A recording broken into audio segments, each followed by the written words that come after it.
شیخ عبد القادر جیلانی جنہیں غوث اعظم بھی کہتے ہیں، بہت بڑے بزرگ اور ولی اللہ ہو گزرے ہیں۔ آپ کی ساری زندگی تبلیغ و اشاعت اسلام میں گزری، بے شمار لوگوں نے آپ سے روحانی فیض حاصل کیا۔ آج بھی دنیا آپ کی تعلیمات سے فیض یاب ہو رہی ہے۔ آپ کو بچپن سے ہی علم حاصل کرنے کا بے پناہ شوق تھا۔ آپ نے ابتدائی تعلیم تو اپنے قصبے جیلان میں ہی حاصل کی، لیکن دین کی اعلیٰ تعلیم حاصل کرنے کے لیے بغداد جانا پڑتا تھا۔ اس زمانے میں گاڑیاں اور موٹر کاریں نہ تھیں، اس لیے لوگ قافلوں کی صورت میں پیدل سفر کرتے تھے۔ چنانچہ آپ کی والدہ نے آپ کو بھی بغداد جانے والے قافلے کے ہمراہ روانہ کر دیا۔ سفر پر روانہ ہونے سے پہلے آپ کی والدہ نے آپ کو کچھ خوراک اور 40 اشرفیاں گزر وقت کے لیے دیں۔ آپ کی والدہ نے یہ اشرفیاں آپ کی قمیض کی تہہ میں سی دیں تاکہ محفوظ رہیں، اور چلتے وقت آپ کو خاص طور پر یہ نصیحت کی کہ بیٹا، ہمیشہ سچ بولنا اور جھوٹ کے قریب نہ جانا۔ آپ نے وہاں کی اس نصیحت کو غور سے سنا اور سفر پہ روانہ ہو گئے۔ قافلے کے لوگ ڈرتے ڈرتے سفر پہ روانہ ہوئے۔ انہیں اس بات کا خدشہ تھا کہ کہیں راستے میں ڈاکو قافلے پر حملہ نہ کر دیں، کیونکہ ان دنوں راستے غیر محفوظ تھے اور ڈاکو اکثر قافلوں کو لوٹ لیا کرتے تھے۔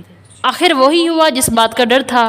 قافلے نے ابھی سفر کی 2 منزلیں ہی طے کی تھیں کہ ڈاکوؤں کے ایک گروہ نے رات کی تاریکی میں اس پر حملہ کر دیا۔ تمام قافلے میں افراتفری اور بھگدڑ مچ گئی اور ڈاکوؤں نے اہل قافلہ کو خوب لوٹا۔ ایک ڈاکو شیخ عبد القادر جیلانی کے پاس آیا اور کہنے لگا، لڑکے تیرے پاس کیا ہے؟ آپ نے جواب دیا، میرے پاس 40 اشرفیاں ہیں جو میری قمیض کی تہ میں سلی ہوئی ہیں۔ ڈاکو نے آپ کی اس بات کو مذاق سمجھا اور ہنستا ہوا آگے گزر گیا۔ اتنے میں ایک اور ڈاکو آپ کے پاس آیا اور وہی سوال کیا۔ آپ نے پھر وہی جواب دیا۔ وہ ڈاکو یہ جواب سن کر حیران ہوا اور آپ کو پکڑ کر اپنے سردار کے پاس لے گیا۔ ڈاکو کے سردار نے تعجب سے آپ کو دیکھا اور پوچھا، لڑکے سچ مجھ بتا تیرے پاس کیا ہے؟ آپ نے وہی بات دہرائی۔ آپ کی یہ بات سن کر سردار کی حیرت کی انتہا نہ رہی۔ آپ نے اپنی قمیض کی تہ کو کھولا تو پوری 40 اشرفیاں زمین پر گر پڑی۔ اشرفیاں دیکھ کر سردار کی آنکھیں حیرت سے کھلی کی کھلی رہ گئیں۔ اس نے آپ سے مخاطب ہو کر کہا، لڑکے تو نے سچ بول کر اپنا راز کیوں فاش کیا، حالانکہ تو آسانی سے اپنی اشرفیاں بچا سکتا تھا؟ آپ نے جواب دیا، میری ماں نے مجھے نصیحت کی تھی کہ بیٹا ہمیشہ سچ بولنا۔ میں نے اپنی ماں کی نصیحت پر عمل کیا ہے۔ آپ کا یہ جواب سن کر سردار اس قدر متاثر ہوا کہ بے ساختہ اس کی آنکھوں میں آنسو آ گئے۔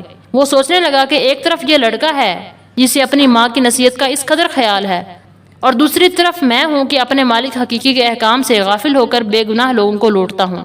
اس کے دل سے غفلت کا پردہ دور ہو گیا۔ اس نے توبہ کر لی اور قافلے کا لوٹا ہوا مال واپس کر دیا۔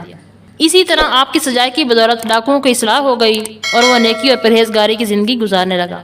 تو بات کرنے کا مقصد یہ ہے کہ ہمیشہ انسان کو سچ بولنا چاہیے، کیونکہ ہمارے سچ بولنے سے کوئی بھٹکا ہوا شخص راہ راست پر آ سکتا ہے۔ کہانی اچھی لگی ہو تو پلیز دوستوں کے ساتھ شیئر کیجیے۔ اگلی ویڈیو تک اپنا خیال رکھیے گا۔ اللہ حافظ۔